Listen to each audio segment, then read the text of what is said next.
Let's go.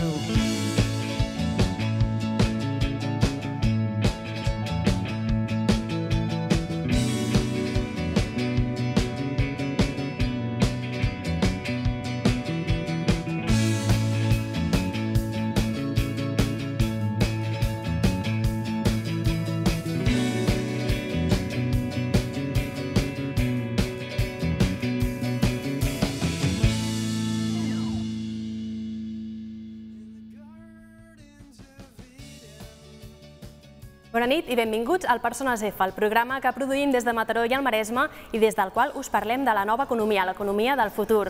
L'economia feta per les persones felices que fan, que formen, que fomenten, que fabriquen, que fins i tot filosofen. Aquesta nova economia de factor F que ja és aquí i que avui us diem i us duem un altre cop amb el nostre programa. Avui parlarem de noves maneres de vendre llibres a través de l'audiovisual i ho farem amb en Gabriel Pena, el CEO de Book Movies. El nostre reportatge Radar ens descobrirà Transforma Barcelona, una nova manera i més original de fer el coworking al centre de la ciutat comtal. I la part final d'aquest programa, la nostra proposta del dia d'avui serà sobre ecologia amb la nostra companya Maria Medina. A més, tota la informació més innovadora i creativa a partir de les nostres microcàpsules. Tot això al Persones F. Comencem.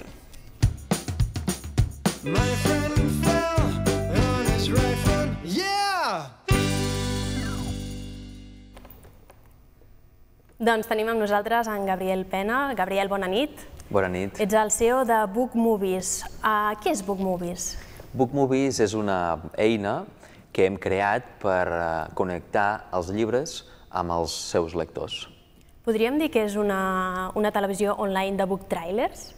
Podríem dir, sí. El que passa que, a banda de ser una televisió, que el que fem és acostar aquests llibres a través dels seus vídeos promocionals, acostar-los als lectors, el que fem també és, mitjançant el nostre reproductor propi, publicar-los allà on hi ha els lectors també. És a dir, a banda de ser una televisió que té la seva pròpia plataforma, el que fem és distribuir el contingut de la nostra televisió en múltiples altres plataformes com blogs especialitzats en literatura, xarxes socials, etc. I com s'us va acudir dedicar-vos a això, a fer aquesta televisió, aquest recipient, o de fet a crear book trailers per poder difondre la cultura?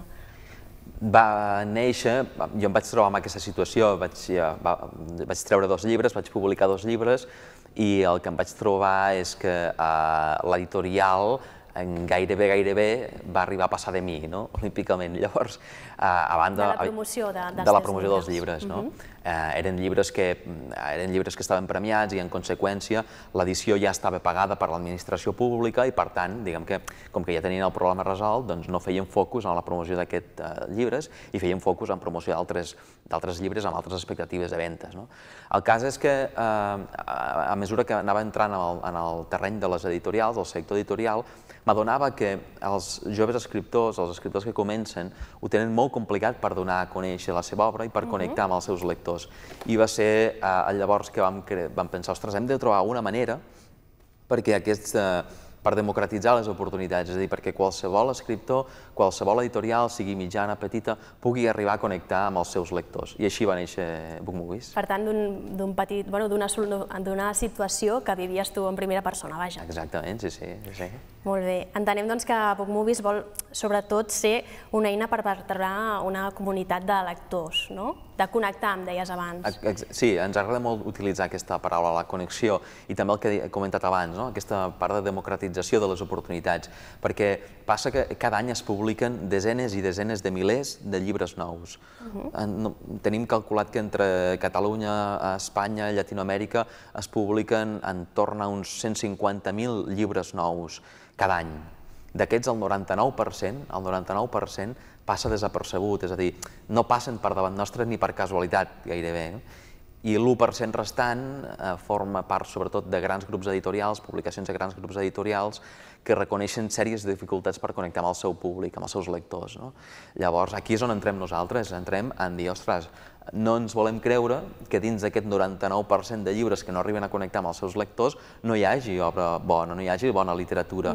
No pot ser que entre els joves creadors no hi hagi oportunitats perquè més endavant puguin ser grans escriptors que venen milions i milions d'exemplars, o milers i milers d'exemplars. Per tant, el problema era la promoció, és a dir, hi ha literatura, hi ha edicions, la gent no para d'escriure, la gent no passa d'escriure, però la dificultat està directament en la promoció, en fer-ho conèixer.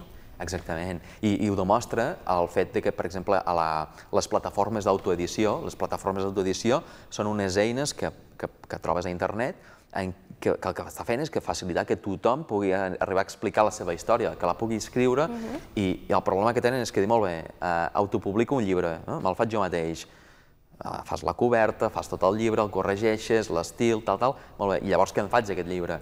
Me'l venc o el distribueixo entre els meus familiars, entre els meus amics, es queda curt, no? En canvi, amb una eina com BookMovies el que pots fer és dir, bueno, ja tinc el meu llibre, donem-li aquesta oportunitat, és a dir, fem que el vegin milers i milers de lectors, que arribi a milers i milers de lectors. Després ja seran els propis lectors els que acabaran de discernir si els agrada el llibre o si no els agrada el llibre, i que aquest llibre pot acabar tenint l'oportunitat d'entrar, per exemple, en un circuit del boca a orella, que al final és la millor promoció que li pot esdevenir un llibre. Sens dubte. Per tant, vosaltres a qui us dirigiu? A editorials, a escriptors o gent del món de la literatura directament, o com maneu? Els principals segments de clients nostres són les editorials i són els escriptors. Els escriptors poden ser escriptors que ja estan vinculats a una editorial, però que l'editorial, pel que sigui, per diferents motius, doncs no ha fet una aposta, i l'escriptor, ell creu que té més possibilitats, que té realment oportunitats al seu llibre, perquè hi creu, perquè té confiança, doncs llavors amb nosaltres té una eina. O bé, aquells escriptors que ja directament s'han autopublicat a través d'aquestes plataformes d'autopublicació, que no han cregut en l'editorial, per diferents motius també, i per tant també tenen aquesta oportunitat de fer-ho a través de BookMovies, aquesta eina. I quan piqueu les portes i presenteu el vostre projecte, aquesta manera de promocionar, quina és la reacció? S'ho creuen, fantàstic, endavant, o bé, això d'un book trailer no acabem de veure ben bé què és? El primer que els expliquem és que el vídeo, o sigui, la fórmula internet, que és on hi som tots, en definitiva, i per tant també hi ha els lectors, la fórmula internet més el vídeo, que és numerosos estudis avalen que el vídeo és un potenciador de ventes, és un booster de ventes.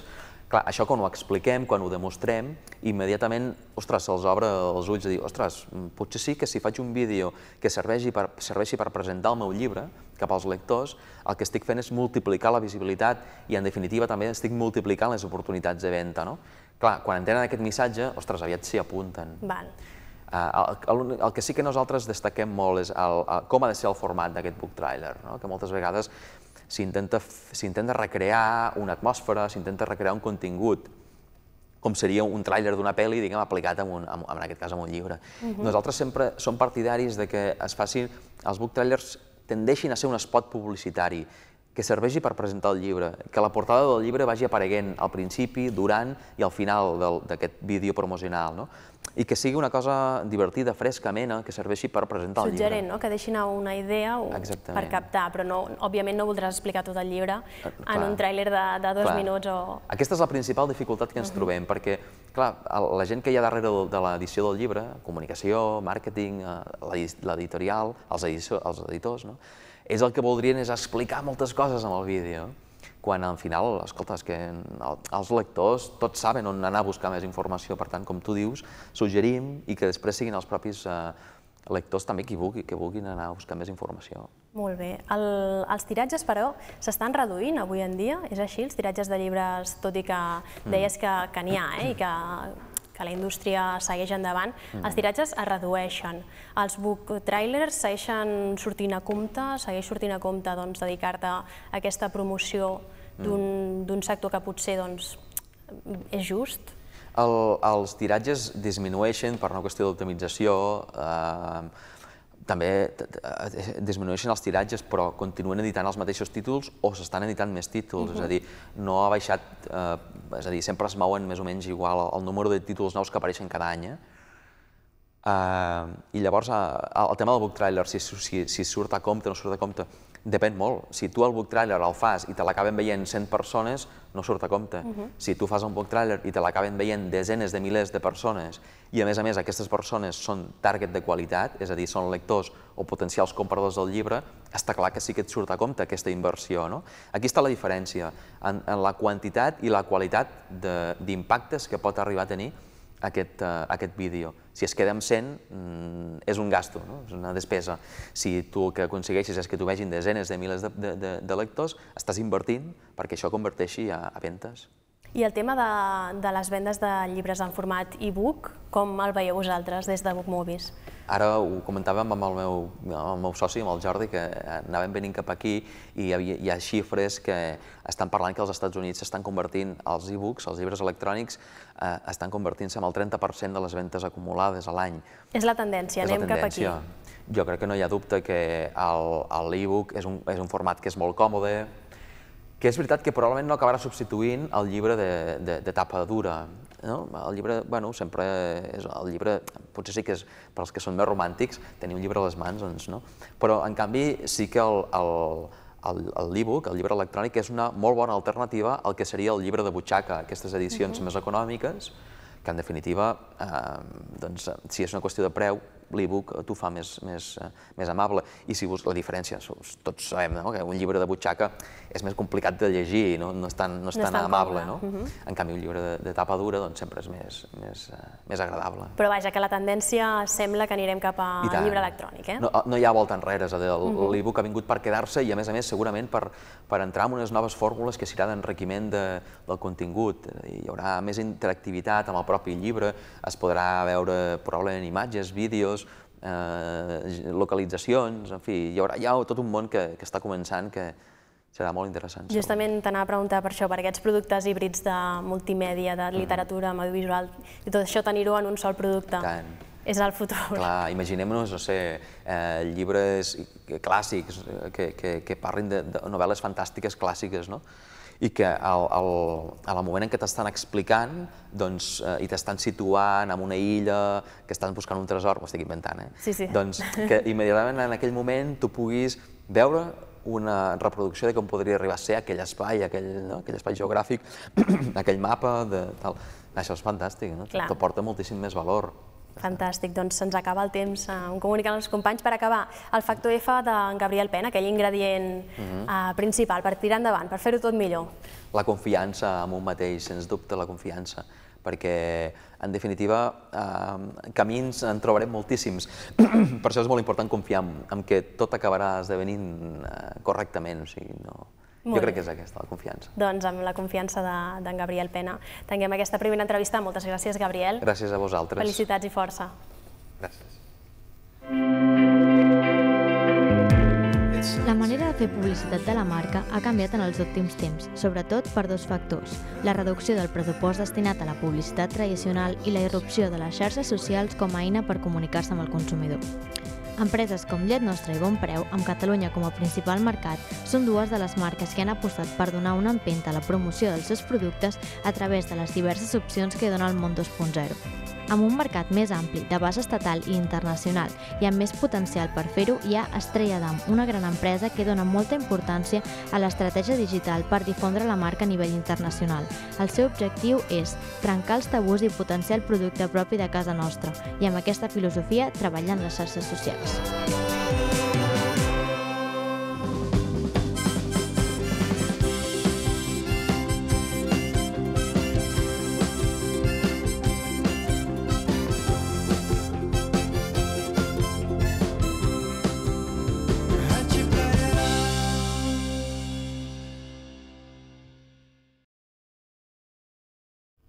I ara és el torn del nostre reportatge radar, moment de sortir de plató i marxar de ruta fins a aquells indrets on el factor F és una realitat. Un taller, un estudi d'artistes, un laboratori. Avui el personatge del nostre i el protagonista del nostre reportatge radar és Transforma BCN, un espai ubicat en ple Eixample barceloní.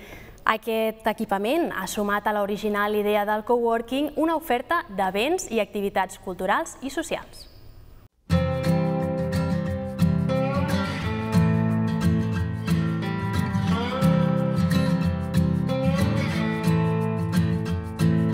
Transforma és un espai de coworking on fomentem el treball col·laboratiu. És un projecte de transformació social, cultural i creatiu. Un espai de coworking és un espai on autònoms i petites empreses comparteixen el lloc de treball. És un tipus d'una oficina compartida.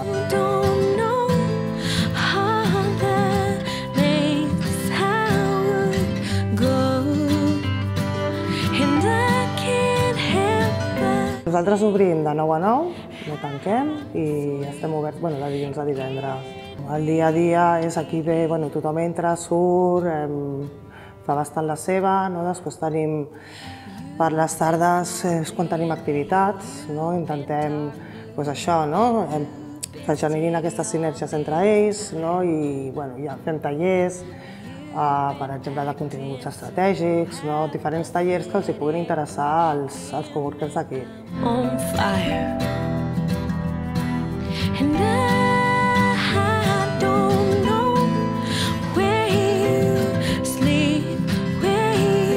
Crec que ens diferenciem perquè som 3 gestors d'espai completament dedicats a que hi hagi sinergies entre els coworkers d'aquí. El que és un espai gran també és important perquè quanta més gent, la col·laboració és més fàcil, perquè hi és més gent.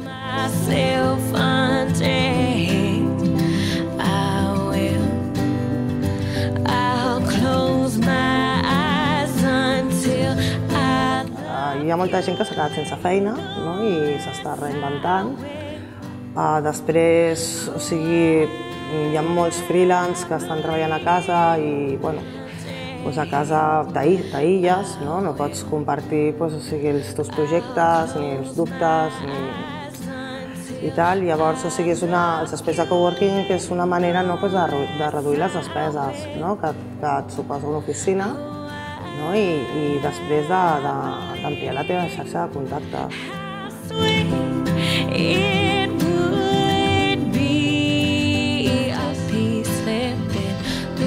El coworking també és un estil de vida.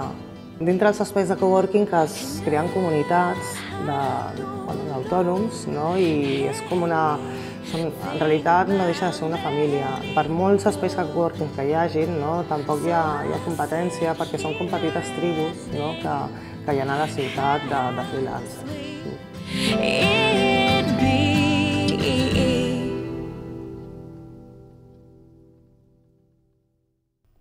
Doncs tenim amb nosaltres la Vanessa Sans, fundadora de Transforma BCN. Vanessa, bona nit. Bona nit. Què és Transforma BCN, Vanessa? Transforma és un espai de coworking, però va una mica més enllà. És un espai de transformació social, cultural i creatiu. Nosaltres fomentem noves formes de treball basats en la col·laboració i també fem activitats culturals, fem workshops, Doneu vida, no? Sí, generem molt de contingut. Com és que us veu decidir a formar un espai així? A veure, això ve... Jo mai m'he sentit còmoda treballant dins del sistema tradicional i fa cosa de 4 anys, just quan els espais de coworking naixien, vaig muntar un esdeveniment a Utopicus Madrid. Vaig caure allà i em vaig sentir identificada i atreta amb aquest nou estil de vida professional. Llavors, al cap d'un any, em vaig decidir, juntament amb el meu soci, l'Héctor, a començar a crear comunitat aquí a Barcelona a través de diferents esdeveniments arreu de la ciutat. Paral·lelament, vaig tenir l'oportunitat de formar part de l'organització de la Conferència Espanyola de Coworking i després de l'Europea, que es van celebrar l'any passat a les dues a Barcelona, i de les quals encara hi formo part. O sigui, de fet, la setmana passada, el cap de setmana passat, es va celebrar a Madrid l'Espanyola. Carai, i llavors aquesta idea de sumar events o activitats a un espai de coworking, d'on la vas treure? Com va sorgir? De contactes, potser? No, realment, o sigui, els espais de coworking grans, tots fan esdeveniments. O sigui, pensa que... O sigui, aquestes noves formes de treballar es fan a través d'esdeveniments, de networking, de tallers, Són maneres de conèixer més gent. Sí. I el vostre espai és només per freelance o quina mena d'usuaris teniu? Bueno, nosaltres tenim un petit ecosistema emprenedor. O sigui, anem dirigits a tot tipus d'autònoms, a petites empreses, startups, inclús cooperatives. De fet, tenim 5 mesos de vida i actualment tenim una comunitat de 39 professionals. Carai, Déu-n'hi-do, és un espai gran, com veiem a les imatges. Sí. No és un lloc de 4 cadires, sinó que hi ha cabuda. I no tots són creatius, no? Tenim creatius, dissenyadors gràfics, fotògrafs, realitzadors audiovisuals, que també conviuen amb consultors socials, tenim una startup de consum col·laboratiu, una altra startup de mòbils, tenim experts en comunicació, gestors en comerç internacional, traductors... És fàcil omplir un espai tan gran de coworking? No, i més perquè hi ha molta competència. I sobretot a Barcelona, que és la ciutat a Espanya amb més espais de coworking, supera Madrid. I llavors com es fa això? Bueno, la meva experiència és potser d'abans d'obrir, vaig estar durant tot un any fent petits esdeveniments, donant-nos a conèixer, creant comunitat. Llavors això suposo que ha estat més fàcil que l'obrir. A veure, no estic dient que sigui fàcil, perquè la veritat estem començant i si són... No és que surti com un bolet, però si heu fet una feina de conèixer, de crear confiança. Sí, i els primers dies són molt durs, quan tens l'espai i està tot buit. Però nosaltres sí que tenim un espai de 1.000 metres quadrats, però l'hem anat habilitant de mica en mica. Les peticions i la gent que anava. Sí, anem comprant taules a mesura de la demanda i, de fet, encara tenim alguna part en construcció.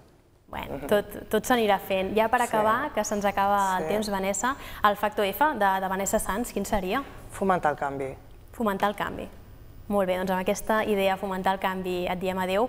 Felicitats per aquesta iniciativa, que us vagi molt bé, que l'acabeu d'omplir a rebentar i que en feu una altra de més gran d'aquí un temps. Moltes gràcies. Gràcies, Vanessa.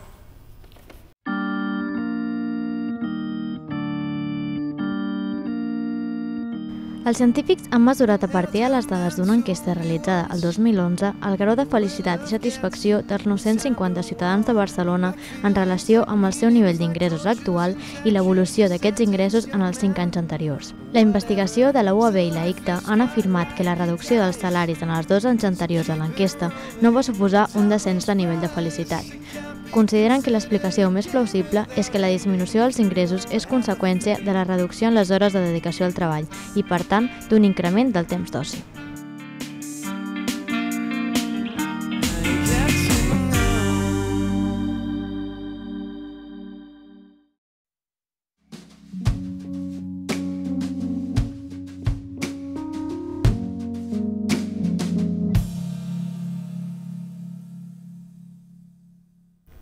I a cada Persones F dediquem un moment final per parlar de la proposta del dia. Cada programa d'una temàtica diferent: innovació, acadèmia universitària, creativitat, i avui toca parlar d'ecologia amb la nostra companya i col·laboradora Maria Medina. Maria, bona nit. Hola, bona nit. Que ens vens a parlar de reutilització, reparació. Sí, a veure, va una mica en la línia d'altres programes que havíem agafat amb el tema del consum a granel, també del do it yourself, del fes-tu tu mateix. És també una tendència, diguéssim, que anys enrere ja sabia, els nostres avis, els nostres pares segurament ho tenien més per la mà, però nosaltres semblava que ens n'havíem oblidat. Perquè nosaltres som més de se'ns espatlla, ho tirem, en comprem un altre. Clar, perquè a vegades veus els aparells o segons quins objectes tan complicats de pensar, hòstia, ara l'he d'obrir, mirar què hi ha, no en tinc ni idea i perdré més estona que si vaig a la botiga i en compro una altra. I llavors és una cosa que havíem deixat molt aparcada i ara sembla que torna, perquè amb tota la consciència ecològica, de no llançar més del compte, de no generar residus, també de lluitar contra l'obsolescència programada, això que et diuen, no, és que el mòbil et dura 2 anys, no més. Doncs una mica amb això, i sembla que des dels ajuntaments també i des de petites iniciatives privades locals, que al final són aquests negocis de tota la vida que fan arreglos de roba, reparacions de petits electrodomèstics, doncs s'està tornant a activar bastant. Clar, és que com ho hem de fer? Perquè, clar, sí que és bonic dir-ho i pensar-ho, però com reparem, no ho sé, un electrodomèstic, una bicicleta... Jo no en tinc ni idea, la veritat. Si més no, perquè ens ho ensenyin. Cap on hem d'anar, Maria? Bé, doncs és això, hi ha associacions, a Barcelona, per exemple, n'hi ha una que es dedica a fer tallers, etc. I aquí a Mataró, a nivell del Maresme, tenim la Casa Capell, al Parc Central Nou, que és l'espai per la sostenibilitat. Fan xerrades, presentacions de llibres entorn del medi ambient, l'ecologia i tal, i allà doncs és el lloc on a vegades fan tallers de reparacions de petits electrodomèstics. Com per exemple? Doncs això, vas allà amb el mini-pimer o el microones i et diuen mira, aquí el fusible aquest és el que s'ha cremat, això és el que hauries de fer si vols allargar-li la vida, en comptes de dir no, l'envio a la deixalleria i en compro una altra. Carai, no, clar, segurament sempre és allò que diuen mira, m'ha canviat aquesta bombeta i per això m'ha cobrat X, o per aquesta bombeta he tirat el microones o el que sigui i m'ha costat un altre X, no? Bueno, i també a vegades que hi ha productes, les impressores, per exemple, que costa més car reparar-la que comprar-ne una de nova, no? I dius, ostres, hauríem d'intentar canviar aquesta dinàmica perquè poguéssim allargar al màxim la vida dels electrodomèstics i de tot plegat. Molt bé, doncs ja està, aquesta és la idea. Busquem per internet locals, casals, ajuntaments que promoguin aquestes iniciatives i això, ja fer-nos-ho nosaltres. Maria? Molt bé. Doncs moltíssimes gràcies, bona nit. Fins ben aviat. I bona nit, gràcies per ser aquí amb nosaltres, per seguir un nou Persones F, un programa impulsat per Tecnocampus amb la col·laboració de MUTV i CLAC. Recordeu que ens podeu trobar a les principals xarxes socials. Bona nit.